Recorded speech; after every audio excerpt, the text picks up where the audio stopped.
নমস্কার বন্ধুরা, আমি অঘোরী মাতা অদিতিনাথ। আজ হাজির হয়েছি আপনাদের সামনে একেবারে নতুন ও গুরুত্বপূর্ণ একটি টিপস নিয়ে। মঙ্গল গ্রহের দোষ নিবারণের সহজ ও কার্যকর উপায়। যাদের কুণ্ডলিতে মঙ্গল দোষ রয়েছে তারা এই নিয়মগুলি অবশ্যই মেনে চলুন। প্রথমত, ভগবান হনুমানজির উপাসনা করুন। প্রতিদিন যতবার সম্ভব গায়ত্রী মন্ত্র জপ করুন। চোখে সাদা সুরমা ব্যবহার করুন। তন্দুরের মিষ্টি রুটি তৈরি করে ভোগ দিন ও বিতরণ করুন। মসুর ডাল দিয়ে তৈরি মিঠাই বা যে কোনো মিষ্টি দ্রব্য দান করুন। প্রতি মঙ্গলবার ব্রত পালন করুন। হনুমানজির উদ্দেশ্যে ভেজানো ছোলা দান করুন। বুধবারে তামার আংটি অনামিকা আঙুলে ধারণ করুন। এই নিয়মগুলি নিষ্ঠার সঙ্গে পালন করলে মঙ্গল গ্রহের কুপ্রভাব ধীরে ধীরে কমতে শুরু করবে। জয় গুরু বামদেব, জয় মাতারা। আবার খুব শীঘ্রই দেখা হবে আপনাদের সঙ্গে নতুন কোনো শক্তিশালী টিপস নিয়ে।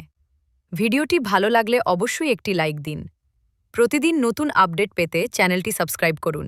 ভালো থাকবেন, সুস্থ থাকবেন আর আমাদের সঙ্গেই থাকবেন।